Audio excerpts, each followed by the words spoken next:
Good morning. Good morning. Morning. Welcome home to Unity. I'm Jan Griffith, and I'm one of 4 licensed Unity leaders here. Susan Liddell and Barb Buchanan, both licensed Unity leaders, will be joining me as we celebrate the long and interesting life of Sally Eggleston. And our 4th licensed Unity leader is Paula Land, and Sally was her mother. Her family and friends also welcome you and thank you for helping us celebrate. Let us begin our celebration now with prayer. Divine Spirit, we breathe together now and come together in community to celebrate the life of Sally. We appreciate this talented woman who led a rich and vibrant life as a wife, mother, intellectual, teacher, actor, and musician. We are grateful to have known her as a congregant, to be able to share her bright smile, the twinkle in her eye, and her wit in storytelling. We affirm that family and friends will be blessed by many happy memories of time spent with Sally. We send her spirit on its way with this poem about going home. Tiny, naked as at first birth, a wisp of soul struggles along the dark passage into the light of home. Our faces turn upward toward heaven, our eyes searching the murky depths of sorrow, wondering, where is she now? And there, illuminated by darkness, lovingly scattered by the hand of God, millions of stars brighten the night, welcoming a child of God, Sally Eggleston, back to the home of souls. And so it is. Amen. Amen.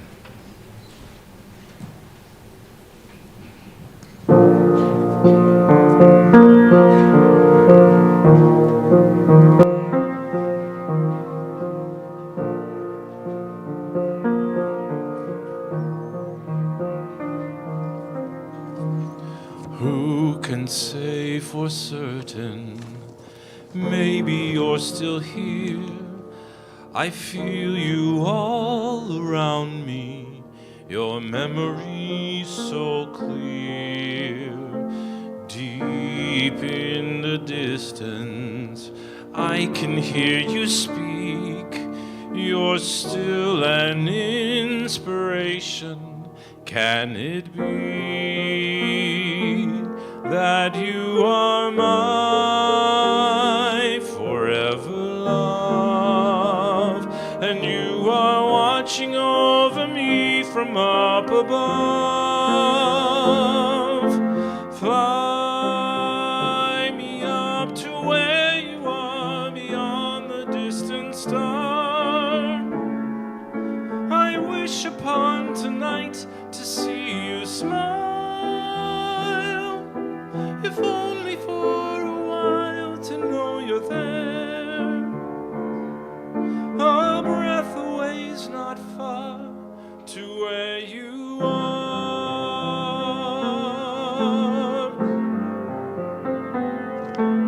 are you gently sleeping here inside my dream?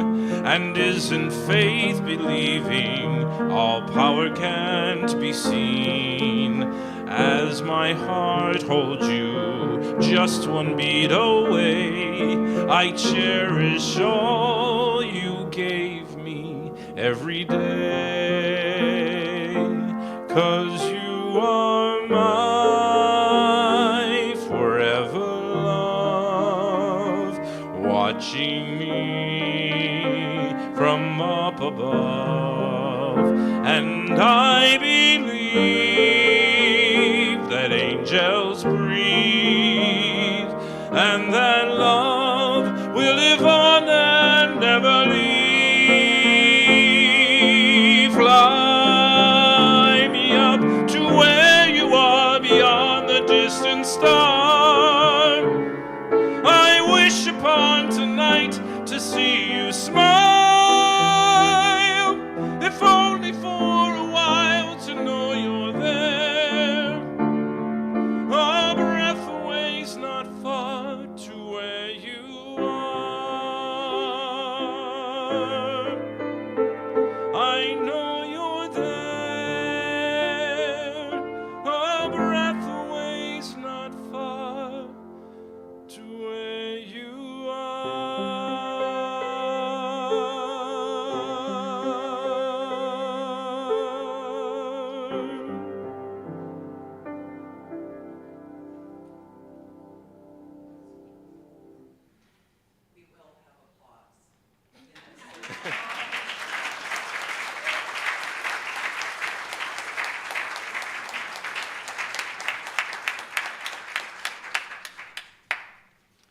I have the honor this morning of reading from Scripture, and I'm reading from Ecclesiastes 3. Everything has its time. For everything there is a season, and a time for every matter under heaven. A time to be born, and a time to die. A time to plant, and a time to pluck up what is planted. A time to kill, and a time to heal. A time to break down, and a time to build up. A time to weep, and a time to laugh. A time to mourn, and a time to dance. A time to cast away stones, and a time to gather stones together. A time to embrace, and a time to refrain from embracing. A time to seek, and a time to lose. A time to keep, and a time to cast away. A time to rend, and a time to sow. A time to keep silence, and a time to speak. A time to love, and a time to hate. A time for war, and a time for peace.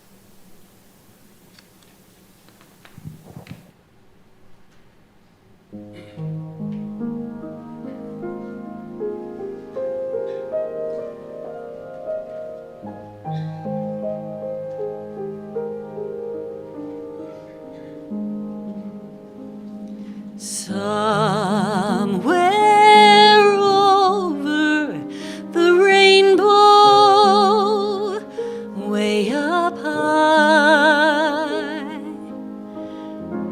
there's a land that I heard of once in a lullaby.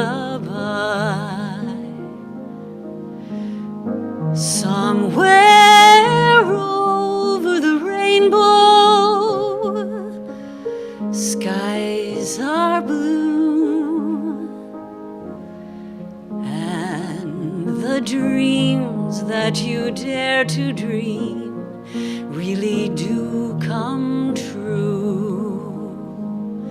Someday I'll wish upon a star and wake up where the clouds are far behind me,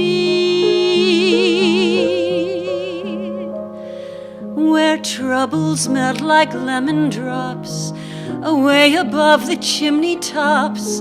That's where you'll find me. Somewhere over the rainbow, bluebirds fly. Birds fly over the rainbow. Why then, oh why can't I?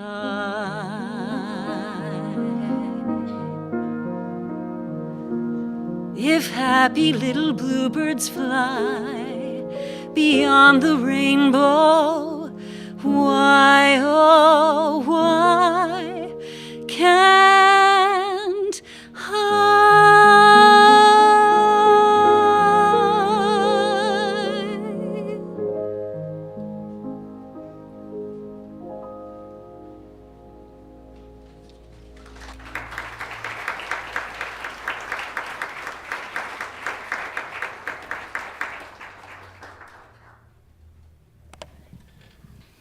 Hello.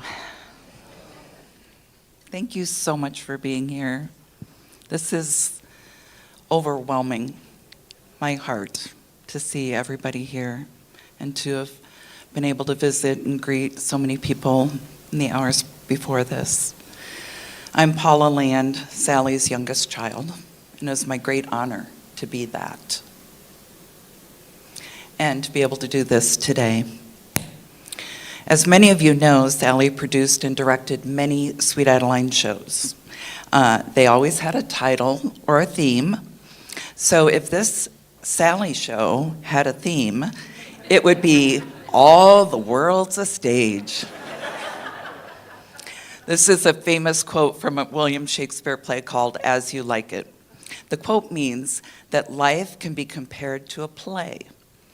People taking on different roles and experiencing various stages of life as they move through their acts. And that is very much Mom's life.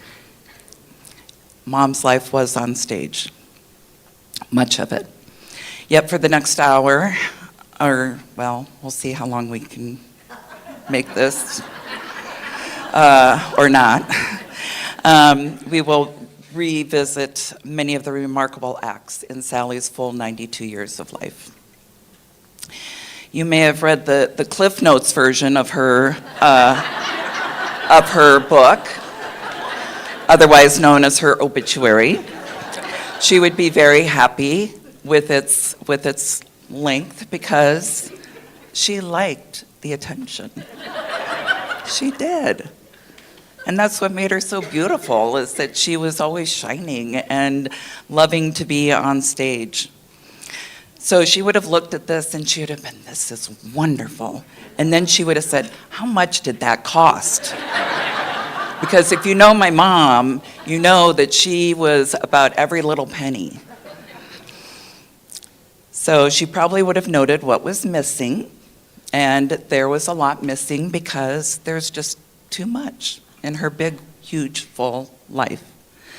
But I did want to note one important relationship in her life that I left out, which was her step-grandson, Tim Jansen, my sister's stepson. He was a friend and a travel companion to trips to Austin to visit Beth and Mike, my sister, and her husband.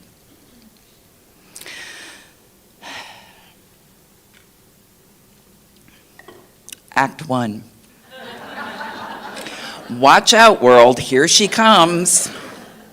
Born September 20th, 1932 to Genevieve and Bill Carringer, little Sally Ann was the only child born to this couple and the only grandchild of Noel and Elizabeth Robertson, otherwise known as Pops and Mommy. They all lived in the corner house, or the house on the corner of Grand Avenue and 19th Street in Cedar Rapids on the southeast side. She adored her tall, handsome golfer Daddy, as she called him, and felt a huge sense of loss as a young 5-year-old when her parents divorced.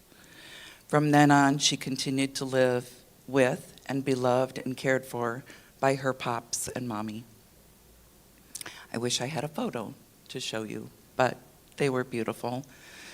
Mom tells the story of Pops. He died a month before I was born, and he patted her tummy and said, "You take care of that little one." And I know she did a good job of that, for sure.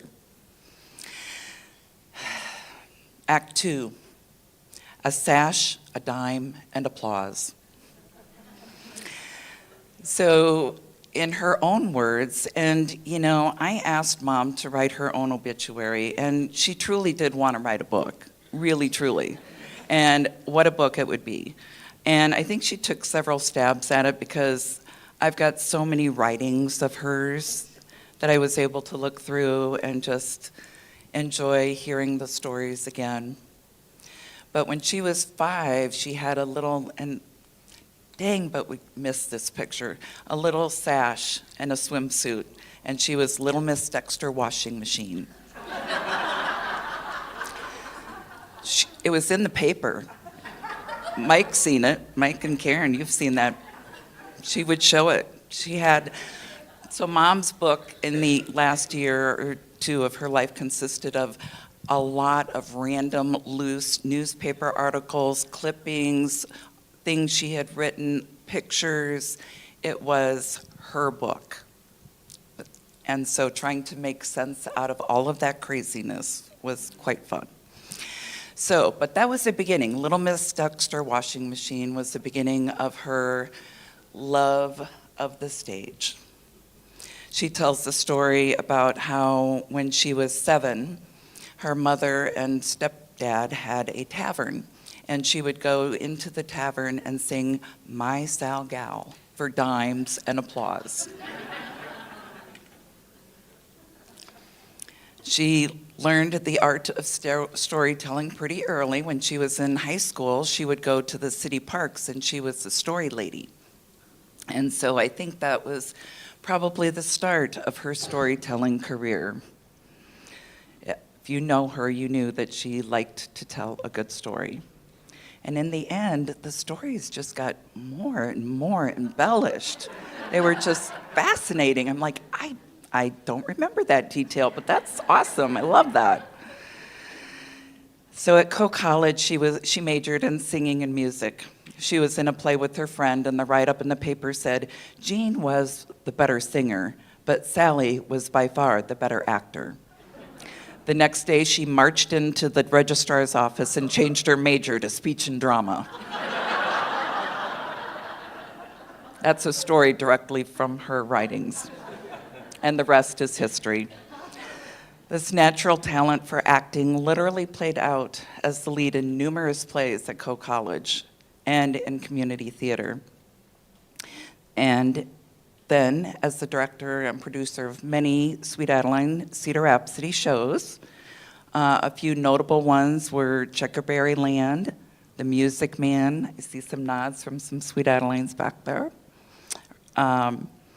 And many original productions that Mom would write a script around, and she had help, but sometimes she resisted the help, right? Barb, maybe, but I don't know. It always ended up having to be her way, which is fine because she just was so good at it. But these were, so the script was always around whatever the repertoire of the chorus was. So she was very creative at how to put all of that together. And they truly were shows with lighting, sound, rehearsals, acting parts, stage direction, and sets. And my dad was there with her creating all of these sets, painting and putting up these big productions. She saved numerous clippings of show reviews from the newspaper. And I saw Diana Nolan here, and she wrote a few of those. So, Act 3, education, a lifelong pursuit.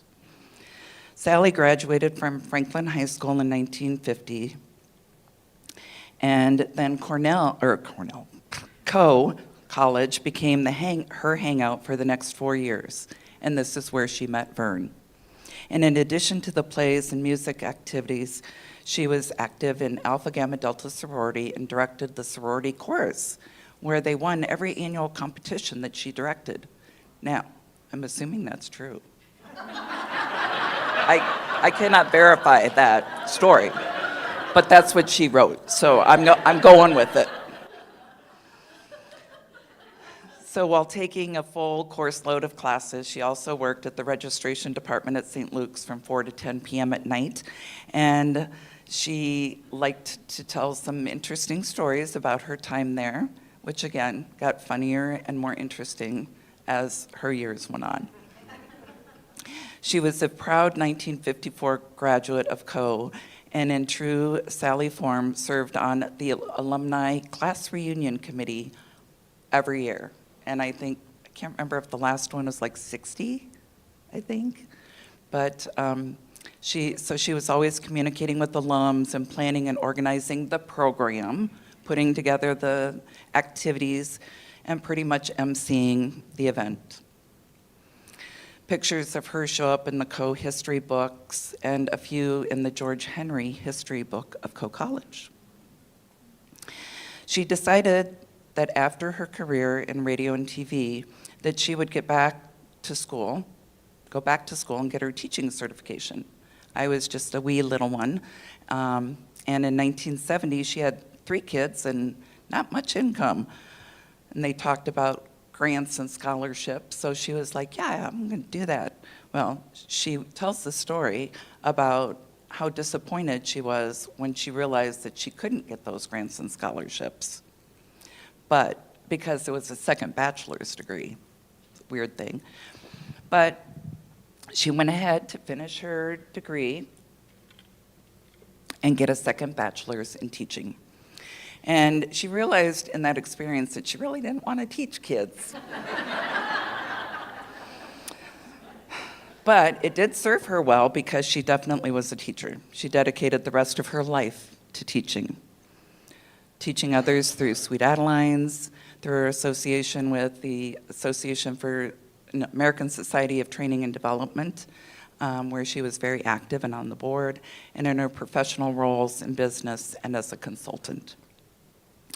Her belief in education was a driver for her own lifelong learning, earning certifications in various endeavors, but also in teaching others in four-part harmony, singing skills, communication, listening, speaking, change management, working with difficult people, behavior styles. She loved people, communication, connecting, and she liked to help people be better at listening and speaking and communicating. Act 4, spiritual pursuits. Something that may not seemed as mainstream as the rest of her very public life was her interest in the spiritual studies, life after death, energy work, metaphysics. In fact, in her last few days, I said, "Remember, Mom, I know you know about this life after death stuff. You got this." She was a member of Edgar Cayce's ARE, the Association for Research and Enlightenment. She was a regular attendee at Spiritual Frontiers Fellowship Retreat at Carlson College in Northfield, Minnesota. She did believe in past lives and in mediums, and she would go to get readings and learn more about her life on this earth and other lives. She was fascinated by that concept. When I was between about 8 and 10, my parents began studying metaphysics and New Thought and would welcome groups into our home that would explore different ideas around energy and the soul and just truth principles. They joined the Inner Peace movement and eventually started a new church in the mid to late 1970s they called the Institute of Man, where others such as Audrey, my stepmother, where are you, Audrey? Where is she? Oh, there she is. Audrey and my dad and the Armantrouts, Nancy. I think I saw Nancy here, so Nancy's parents.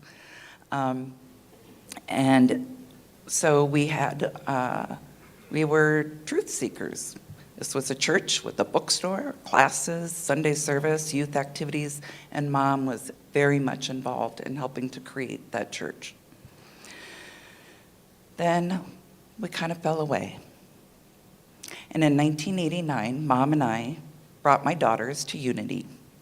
I'd been married in 1984 by Reverend Lola Andrews, the Unity minister at the time. But I wanted to raise my kids in a faith community, and I needed one too. Of course, Mom was fully in support and jumped right in with me.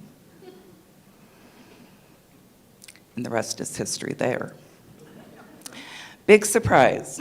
She taught some classes in communication and leadership to the board at Unity. She became a board member, serving as secretary, treasurer, president, helping to guide us through the transition in ministers. And knowing of her ability to teach and speak, she was invited to be the speaker many times over the years. At Unity, we found our spiritual family, and Mom also delighted in the quality of music from which she was fed musically and spiritually over the years, with Nina as her dearest of music loves. In her later years, she lived vicariously through Nina and her ability to share with others on stage and in song. Doug Jackson, one of her favorites, Tracy Price, who's here with us today to sing. Now, Angela, she just loved the music here. And she was a good critic, too. Like, Nina can attest, she would come up and tell her how it was, whether it was okay. Because, she was the judge for Sweet Adelines, and so she never stopped that judging ear. It was always there. In fact, as she got older, her handwriting got really scratchy.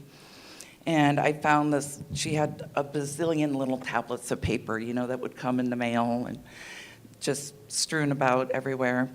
And I found this one and I'm looking at it, I'm like, oh my gosh. It was when she was watching a contest and had written down what the song was and had words about the sound, because she was a sound judge. And so she had a nice little critique about each of those. I mean, this was just like a year or so ago. Never stopped listening. The last couple of years, it became more difficult for her to come to Unity, but she appreciated hearing that people here asked about her and sent her cards regularly. Thank you, Jan and Susan and Barb, for making sure. Jan, I know. Always making sure people know that we think of them. She wanted to join in on my book studies and classes and was disappointed when her physical and technical limitations prevented that from happening. She was definitely technically challenged with the computer. She was a very fast typist. But that darn computer just confounded her.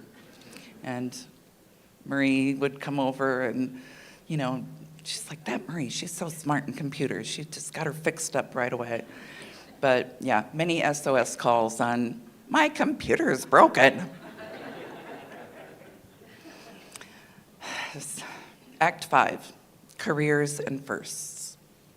Sally began her career in radio and TV. Using her administrative skills to get her foot in the door, they soon realized they had a gem on their hands. And as mentioned in the bio, she had a TV or a radio show. She delighted in front of a microphone. She was at home in front of a microphone. A carryover from the stage, no doubt. In this era, she had to break the barriers for women in radio, and it took her to a show that she helped create. Eventually, it was called The Charm and Home Show with Sally Evans. Apparently, Eggleston was too difficult for them on the radio. So my poor dad became Mr. Sally Evans.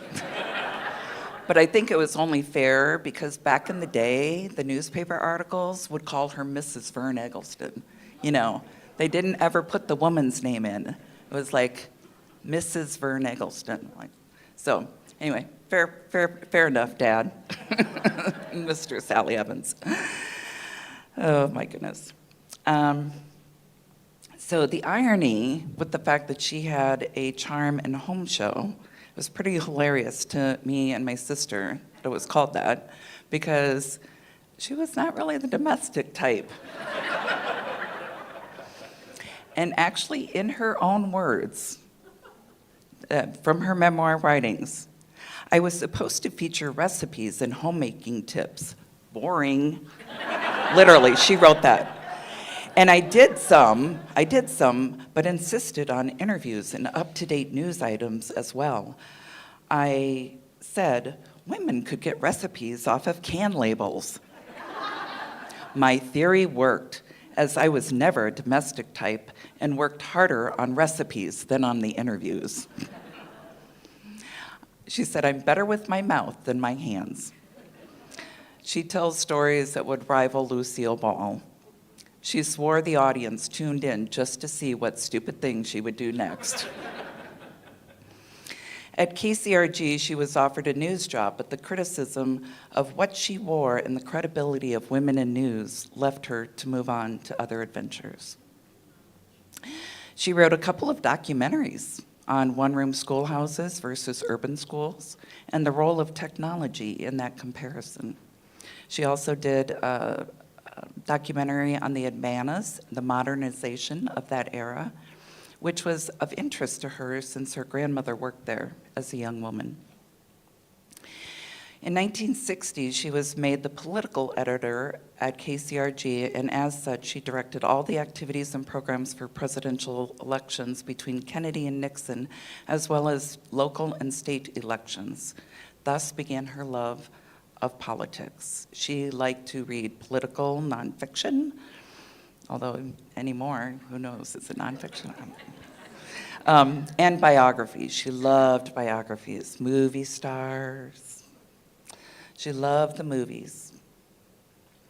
In her last few years of life, she loved to tell the story of her interview with the then movie star Ronald Reagan, who became president, and also interviewing President Nixon as well as other well-known celebrities of her time. And now, I think we're going to, let's see, take a break and sing a song. Yes. We're ready to hear some music. This is a very musical celebration of life, obviously, because Mom loved music. So we have lots of songs. I'll be back. This is a song I actually wrote for my mother this year, and Paula asked me about it to sing today, and we just decided to change a couple lyrics so it would be more Sally song. Is this okay?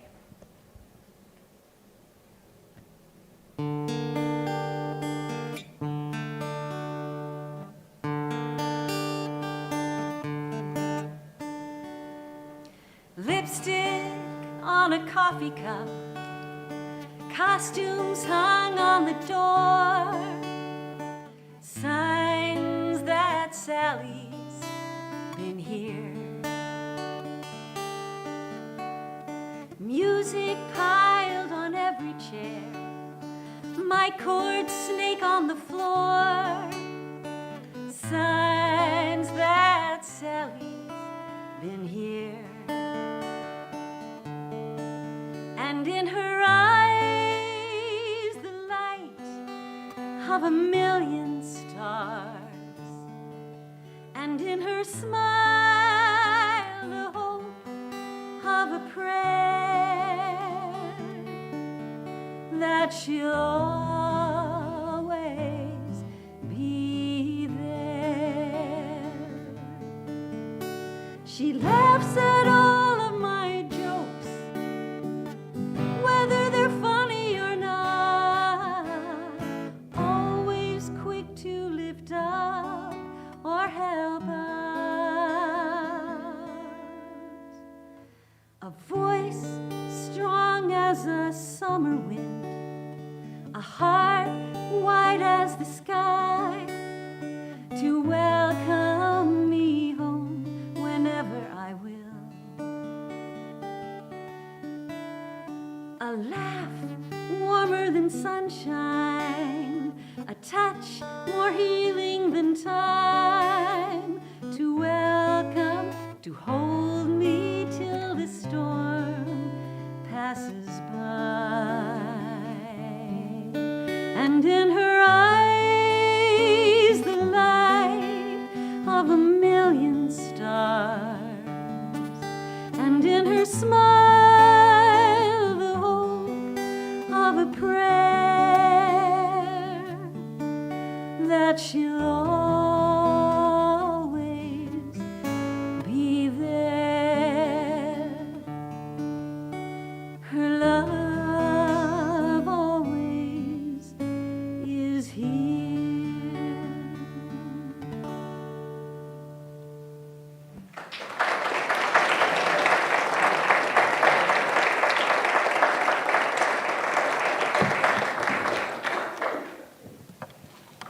Of course,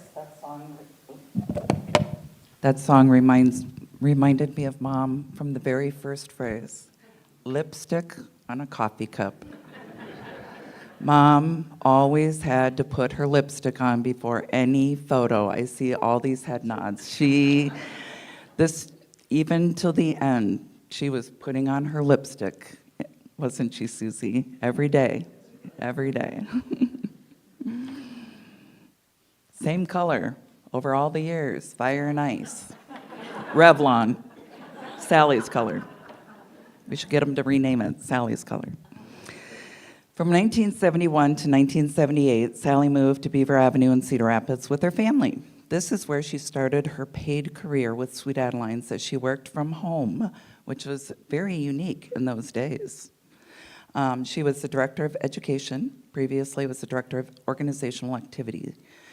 This kind of arrangement was, like I say, before her time, and I remember the basement office, which provided me with many fun hours of pretending to be a businesswoman with many administrative skills, just like my mama. There we had a framed map of the USA and then one of the world on the wall where she would put push pins for every trip that she took. And that thing was pretty full of pins. She's been to every state and to many, many travels to many countries that were listed in the obituary. But a lot of her travels were to put together the programming for international competitions for thousands of Sweet Adelines every year. And these ended up correlating with our family vacations. So she would have to go plan, and so that's where our trip was. We'd get in the station wagon, drive off to wherever it was.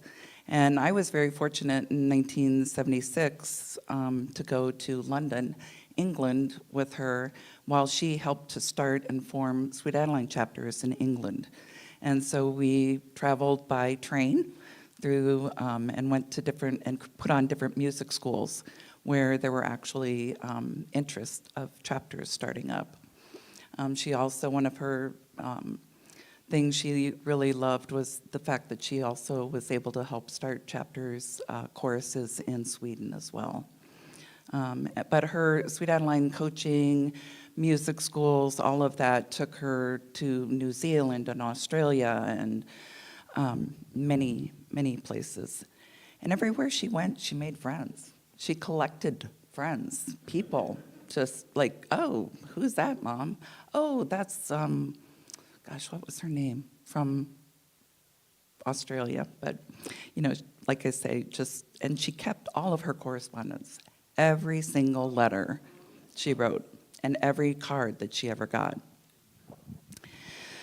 So the 7 years that she was there corresponded with my elementary years, K through 6 at Grantwood. And after my parents divorced, after 25 amazing years of marriage, she kind of went through a difficult period because she mourned the loss of a marriage. She lost her job basically because we couldn't move to Tulsa, and they decided they didn't want to do work from home arrangements anymore. They needed somebody right there on site. So she went through a tough period because she was out in the work trying to find work. And she was only like in her mid-40s, and she said, well, I think people just didn't want to hire an old woman. The real truth is that she was so overqualified, and there really weren't that many professional jobs with her amazing skill set. So people are like, what are you applying for this job for? So that actually took her to become a realtor. And it was a very short stint of her career, but it was perfect because it helped us to get a really good bargain on a beautiful home on Vine Avenue, which she finagled the most amazing deal. I don't think we could have possibly ever afforded it, but because she had a very smart money sense and money mind. So that's where she would raise her teen children. She would bring her grandmother to live out her last 5 years after her mom's mom died, my grandma. And this home also provided the home for her, the first 2 of her 3 grandchildren while I finished college. So Marie and Megan.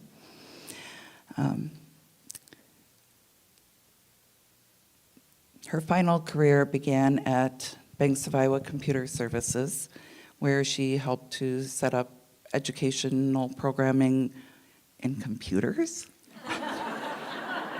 Can you believe it? But they quickly, again, realized what her skill set was. She just could arrange things. She could make things happen, and she did that. So she started this whole education department.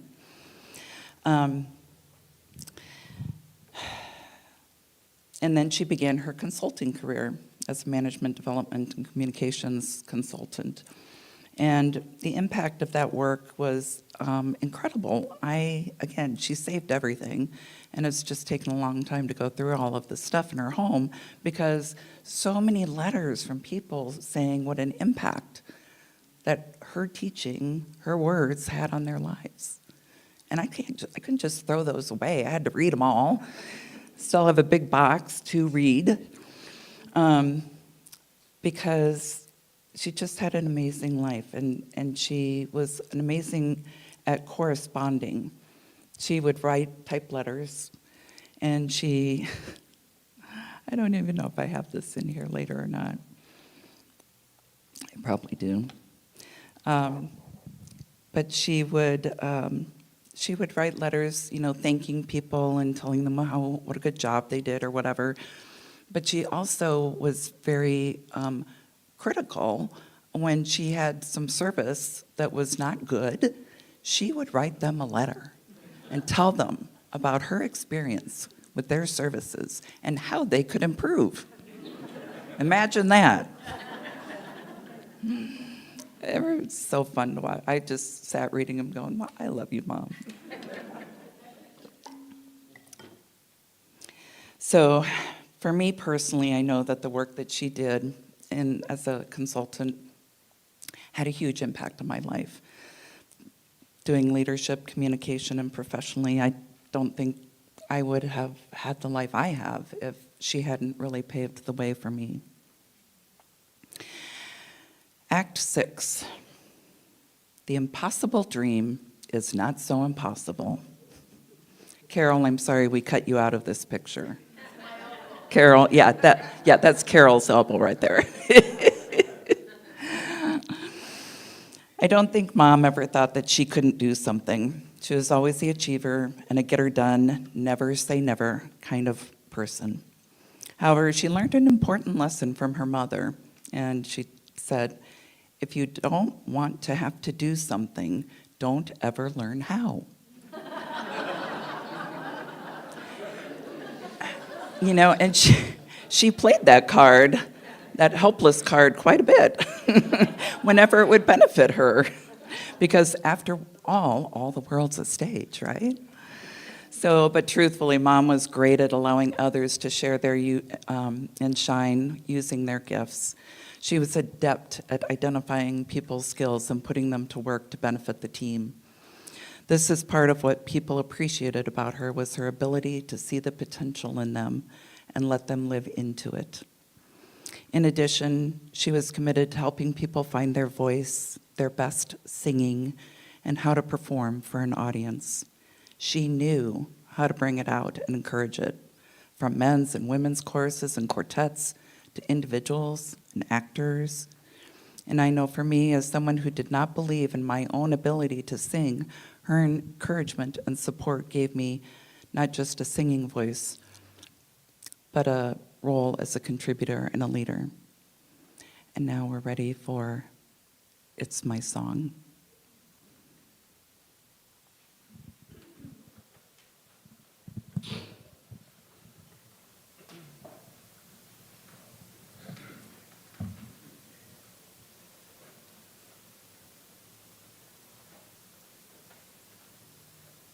It's your song. It's your song. It's the CD. The CD.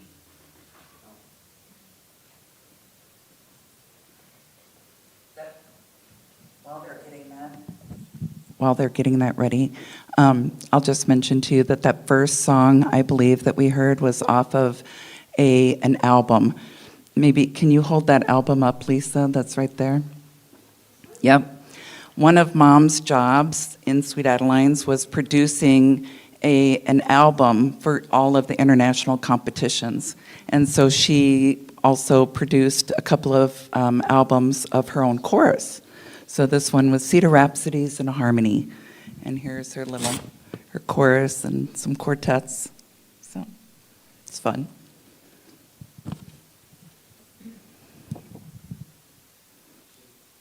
The song that you're going to hear is from a quartet called Swinglish Mix, a Swedish quartet. Well, they were a mix, Swedish and Kentucky, I think it was. Yeah. I'm serious.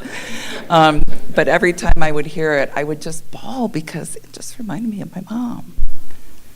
Standing in the spotlight on such a perfect night, knowing that you're out there listening. I remember one time when I was so afraid, I didn't think I had the courage to stand up on this stage. And then you reached into my heart and you found the melody. And if there ever was somebody who made me believe in me, it was you. It was you. It was your song that made me sing, and it was your voice that gave me wings, and it was your light that shined, guiding my heart to find this place where I belong. It was your song. Every night I pray before the music starts to play that I'll do my best and I won't let you down. And for all the times I've stood here, this feeling feels brand new. And anytime I doubt myself, I think of you. And now dreams can come true with God's great angels like you, like you. It was your song that made me sing, and it was your voice that gave me wings, and it was your light that shined, guiding my heart to find this place where I belong. It was your song.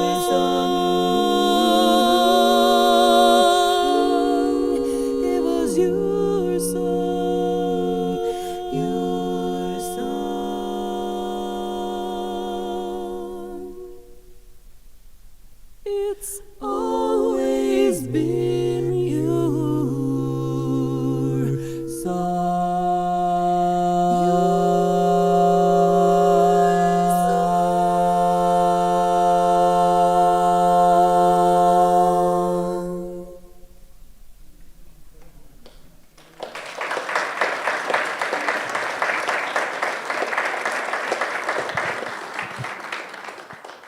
I made it. I didn't cry.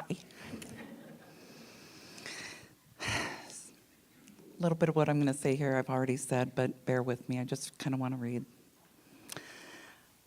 Act 7, family, friends, and staying in touch. This photo cracks me up. We had so much fun getting this photo. Mom directed it. Like, she was like, you sit here, now move over, come on, get a window. Sweet Adelines understand what get a window is about. Okay. So I always knew that my mom was a great communicator. I watched it in action, public speaking, interacting with others, writing articles in every chorus, monthly newsletter. Oh my gosh, how she could come up with new things to say. But she wrote annual Christmas letters, which I am so grateful for, because as I look back, even though they're kind of all over the place, as I look back, it's like a chronicle of our lives, you know. It's like, here's what Beth was doing, here's what Jeff was doing, here's what Paula was doing, here's where I traveled, here's, you know, so the whole shebang.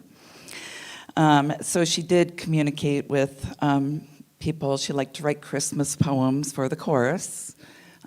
She was liked to rhyme, so it always had to rhyme. And she did unity talks. She did interviews. Communication was her life, but staying in touch with people was a big thing. She had a long Christmas list. It was a big deal for her. And it dwindled over the years. And she would track those who left us by cutting out their obituaries and putting them in a notebook. It was a really thick notebook. It's for real. It's for real. It's big. And then she would gently cross them off in her address book. So I want to take this time to share the family that are with us and those that are not with us today. But her family meant the world to her, and there was nothing that she wouldn't do for them. So I'd like the cousins, my cousins, her nieces and nephews, who treated her like their mother. Would you raise your hand if you're here? And spouses of, and children of, come on, Karen, Emily, it's Emily, right? No, Rebecca, Genevieve. Oh, she loved the fact that her nephew, Mike, who's also her attorney, when they had their first child, Genevieve, they called Mom to say, how do you spell Genevieve? And they knew that she would know because that was her mother's name. And Mom loved the fact that your name was Genevieve. Loved it. Okay, there's so many people. She adored the Marshes, and is Liz still here? Liz and Venezia. She just adopted everybody. She just loved family. Dana, thank you for being there for her for so many years. Linda, Jean, thank God you liked each other. Jean is my mother-in-law.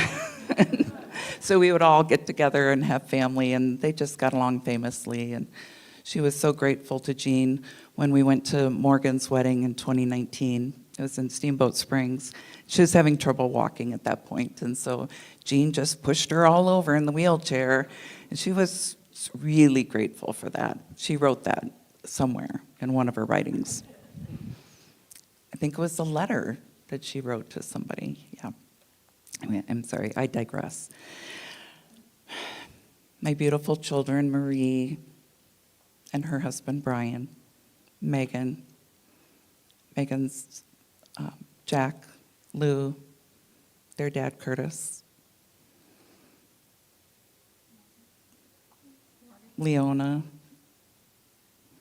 and Vivian. Who? Well, yeah, they're Morgan, my son. Sarah couldn't be here. Vivian couldn't be here, but we're live streaming, so what the heck. So many people. I shouldn't have started naming people because, of course, I'm going to miss somebody. But like I say, she just kind of collected people, and she would always kind of open her home to, I think, her nephews. I think Mike and John lived with us for a little bit in college. And let's see, her grandmother, Mommy, after her mom died. Some of her kids' friends.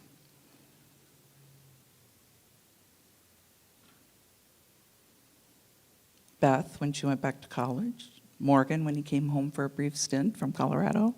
She just always opened her home. And all the random pets that wandered into her home, literally or had a sad story that tugged at her heart, because that's who she was. Let's do You'll Never Walk Alone. We're almost done. Getting close to the final act here.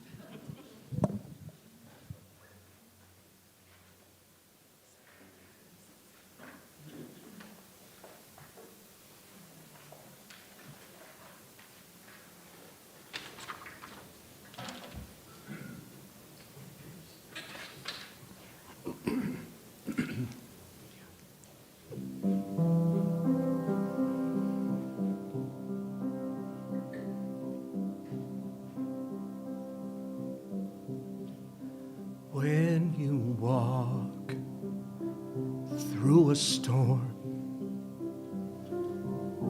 hold your head up high and don't be afraid of the dark. At the end of the storm is a golden sky and the sweet, sweet silver sound of a lark. Walk on through the wind, walk on through the rain, though your dreams be tossed and blown.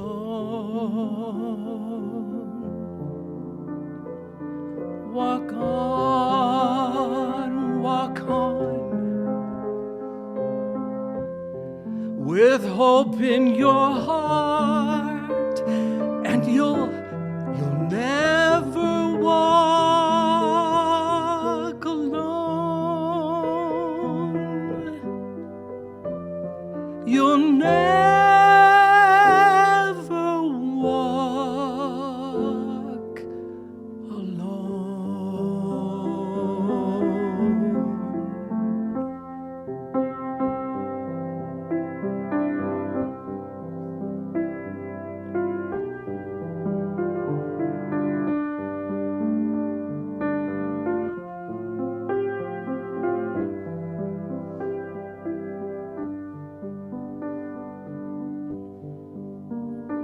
at the end of that storm is a golden sky and that sweet silver sound of a lark. Walk on through the wind, walk on through the rain, though your dreams be tossed and blown. Walk on, with hope in your heart, and you'll never walk alone.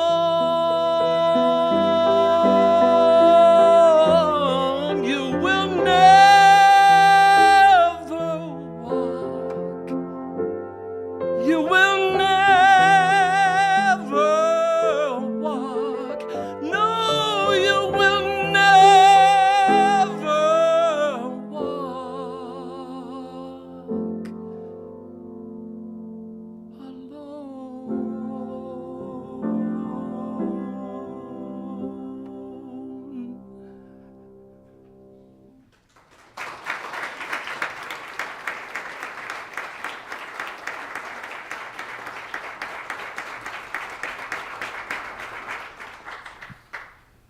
That was a request straight from Mom.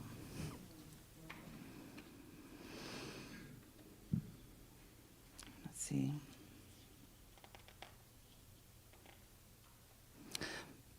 Act 8, disappointments, forgiveness, and love. Mom was raised in the era of the big screen, love stories, and movie stars. She loved to see the world through rose-colored glasses. This helped her to be in a place of love and hopefulness. Yet she also lived in a world of disappointment and sadness. She had so many successes and moments of glory. But going through a divorce, mid-year career crisis, raising teenage kids as a single mom, providing for family, caring for ill and dying family members, taking people into her home who needed a safe place and acceptance. This was the kind of love and resilience my mother was able to show when it seemed like there was not much more to bear. Yet experiencing the loss of a child was the most horrific of all.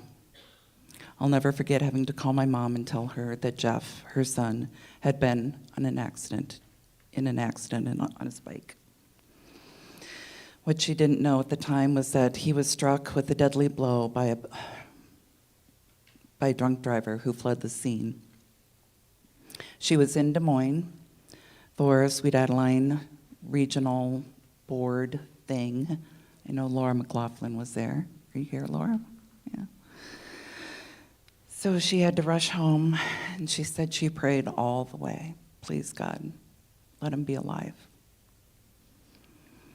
This horrible tragedy changed the course of her life's focus, and she began a Mothers Against Drunk Driving chapter.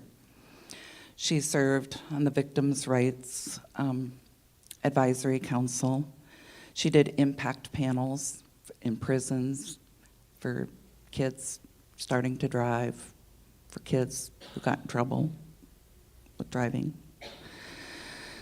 And I, again, had the good fortune of reading many letters and cards of the impact that her words had on people. And I know the impact of this incident and how it affected others in their future choices. She felt really grateful that we were able to donate his organs and give life to others. She was able to extend love to so many, her family. I guess I wanted to say, with regard to that, she actually was able to forgive the man who killed her son. Because she knew that holding that in her heart wasn't serving her at all. And she healed the relationship with my dad and Audrey and became such good friends. It was my great joy to watch you huddling at church, chatting, hugging, sharing stories. She loved you guys so much, and she so appreciated being able to have you in her life.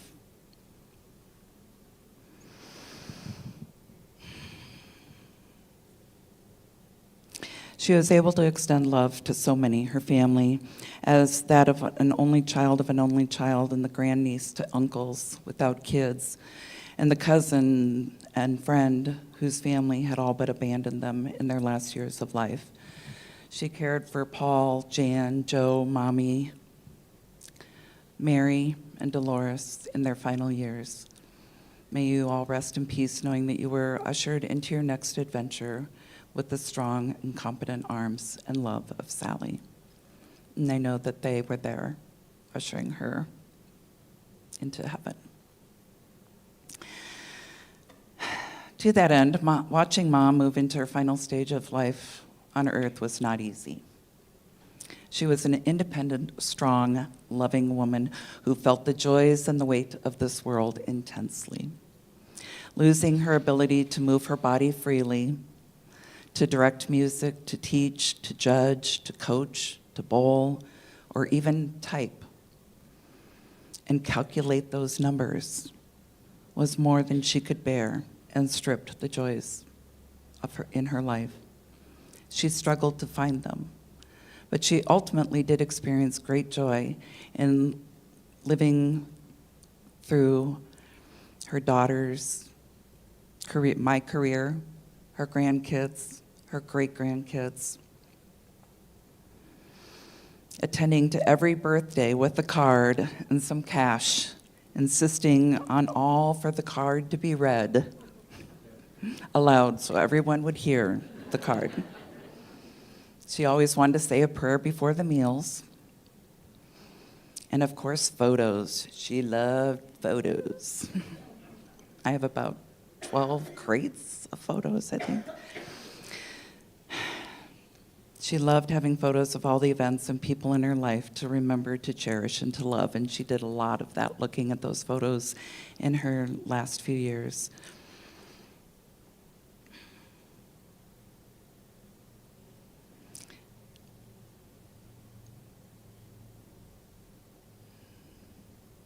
I want to say a special thank you to Sue Heald for being such a good friend to her, for visiting her regularly in assisted living, and even before she got there. She delighted in your visits, even when she was cranky as all get out. She would say, Sue is here. She brought me cookies. Sue was always trying to feed her. Would always bring a sandwich or something. And just a nod to the generosity, you know, the person who sang the first song is Reed Hoke, and he lives in with his mom, next door to Mom. And Reed would shovel her driveway and mow the lawn, and she probably was always shoving 20s at you, because she liked to shove 20s at people who helped her. But when she lost the ability to drive, which just crushed her, she said, well, I'm not using my garage anymore. Would you and Joseph like to use my garage? And so they were so grateful for that.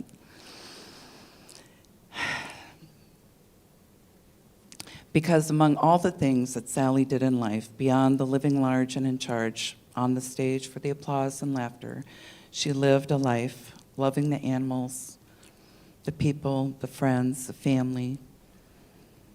And we, as a family and friends, were blessed by her presence and mostly unconditional love. Thank you.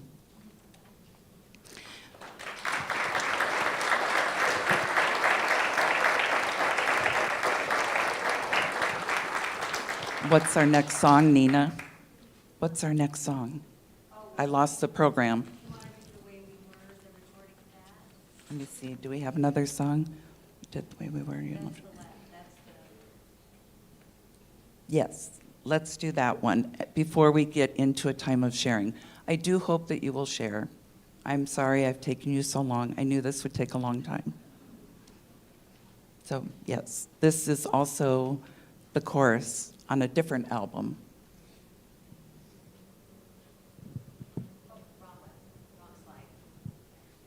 Wrong song. The Way We Were. Another request of hers.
Too painful to remember.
And now I'd like to open the mic up for those who would like to come forward and speak.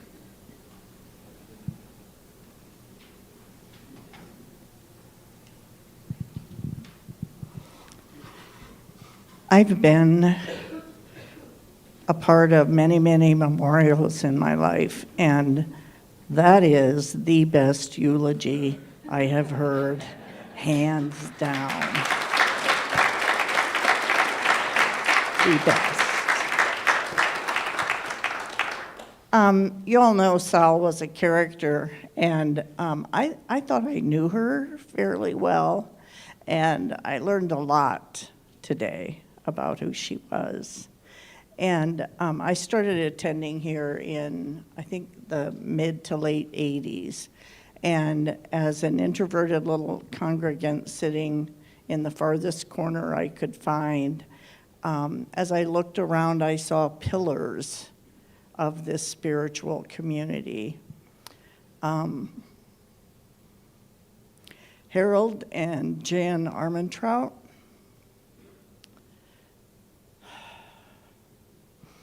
Elaine Fisher, Sally, people who were here for decades, people who were the platform, the pillar, the consciousness of this community. And I know there is now another generation that follows, but in the first generation, we still have Vern and Audrey. People that would literally grab me by the shirt tail as I'm racing out the door to say good morning and that you were glad to see me. So I honor these pillars, knowing that they still stand in consciousness in this community. And Sal, you know, she loved humor, she loved to be funny, and the thing that I treasure most about her are the times that she and I had one-on-one in my office, where I saw her heart and I saw her doubts and fears and vulnerability, and I treasure that. She is so proud of you guys and just loves, loves, loves you so much. She'll always be in my heart. I love you, Mama.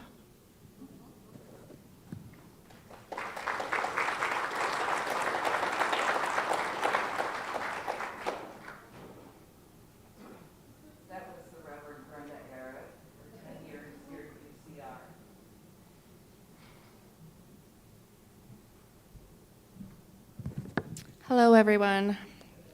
My name's Megan. I'm the middle grandchild.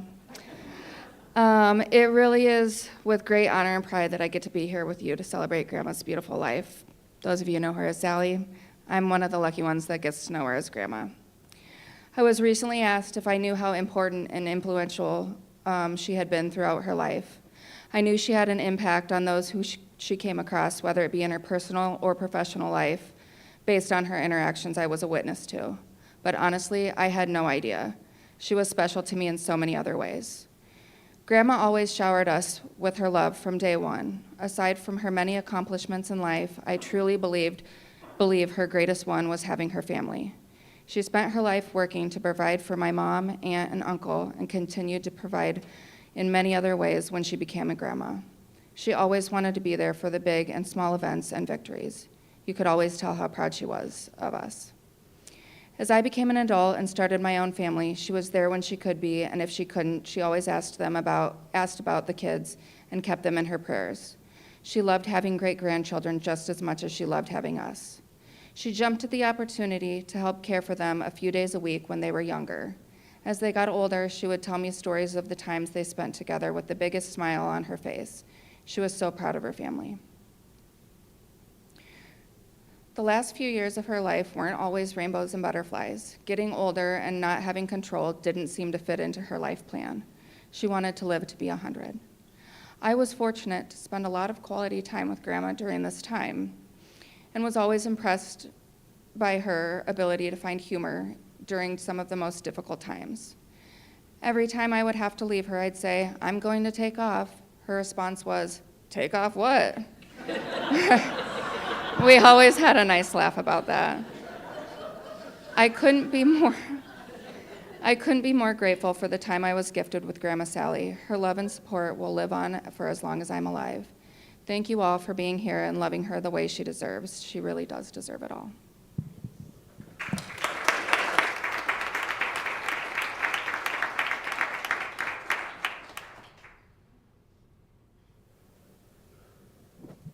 Hi, I'm Jack, and I'm Sally's first great-grandchild.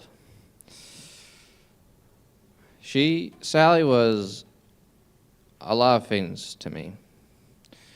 She was someone that always made you smile and always wanted to. And for a while, a long time, every time when I got older, and when we'd always have our family gatherings for Thanksgiving and Christmas, I always took it upon myself to take care of her and watch her, to help her bring her up the steps of each house, holding her hand and motivating her, saying, "Don't worry, it's one more step, we're almost there." Yeah. And she would always be so cherishing of me. I remember when I was younger. Sorry. Oh. Well, all right, I'll tell her. There was this one time when I was fooling around. I was jumping up and around on an ottoman until I landed on Sally. And I had knocked her down. And my mom put me in a timeout on the couch, and I was kind of like this. But then Sally came over to me and she said to me, "It's okay, Jack, I'm just old." And I said to her, "You're not old, you're just fat."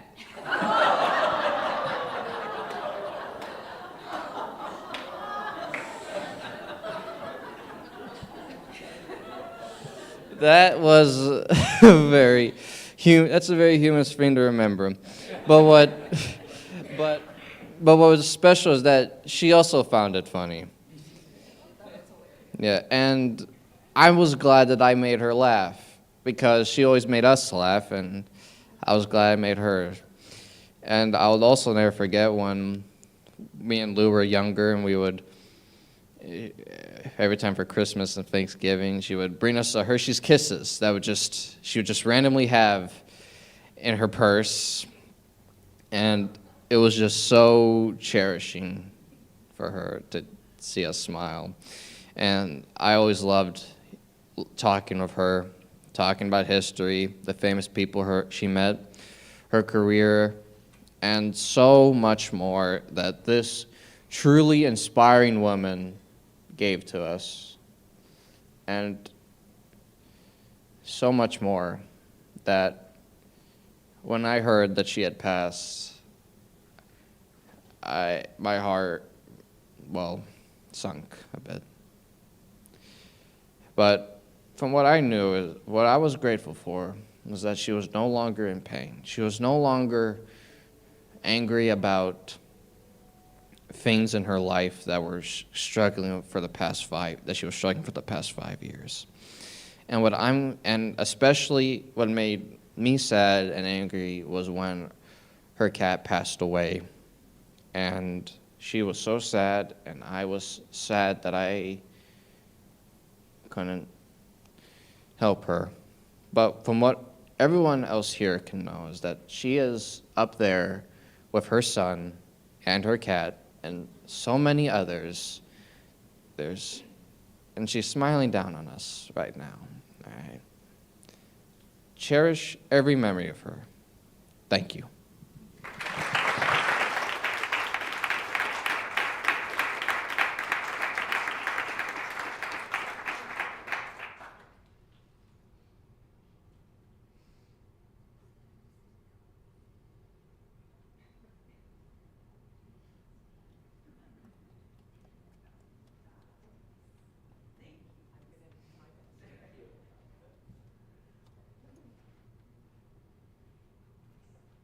Excuse me. I'm Lisa Huizinga, and I'm the current president of the alumni, Alpha Gamma Delta Alumni Chapter in Cedar Rapids. And Sally was a cherished member of our alumni group, and events were always more fun when Sally was present. But the thing that I wanted to share with you is something that I had told Paula earlier. About 10 years ago, the Alpha Gamma Delta chapter at Coe College was reorganized and reinstalled. And as an alumni group, we came up with some awards to present the collegians every year. And one of the awards that we came up with was the Sally Eggleston Joy of Service Award, or excuse me, Joy of Sisterhood Award. And the reason we called that award after Sally was because it was given to the member who brought positive spirit, positive energy, and joy to the chapter. And I am so grateful that we were able to do that while Sally was still living, because she was able to be there at events when we were presenting that award, and she helped to present it, and the award named after her. And so I'm so thankful we were able to do that while she was alive and able to enjoy it, and not, let people know, I guess, how much they mean to you while they're still here, rather than waiting till they're gone.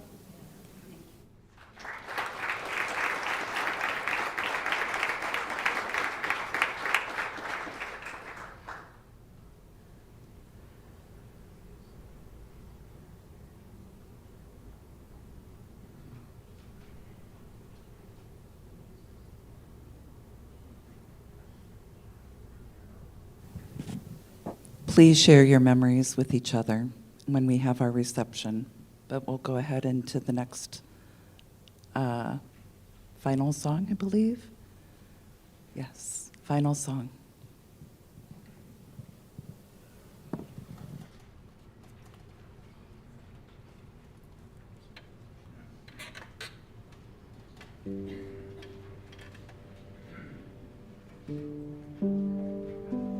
You're all welcome to join in on the choruses with us. The choruses are in bold.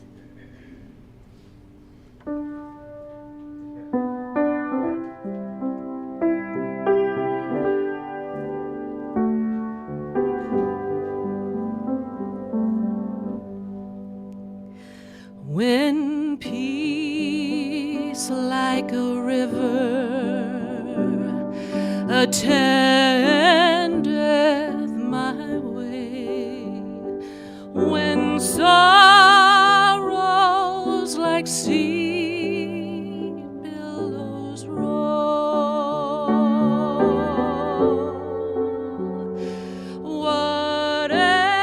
whatever my life, thou hast taught me to say, it is well, it is well with my soul. It is well with my soul. It is well, it is well with my soul. Though storm clouds should darken, though trials should come, let this blessed assurance control, that Christ clothes me round with the light of the sun, and gives peace, blessed peace to my soul. It is well with my soul. It is well,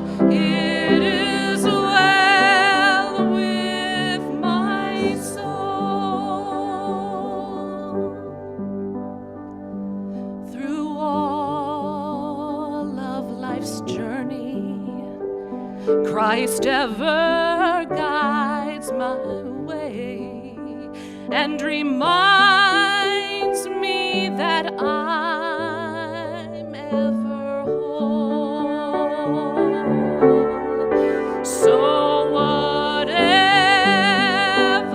my life in faith I will say, it is well with my soul.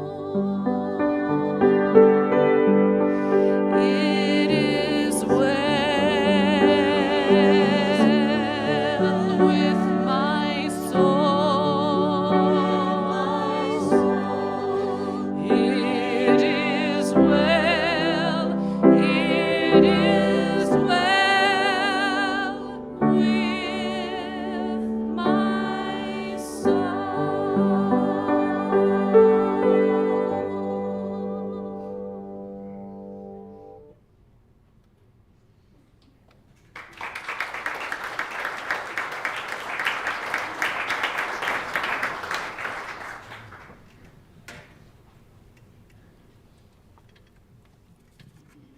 Be sure to join the family over in the community room after the prayer, the closing prayer.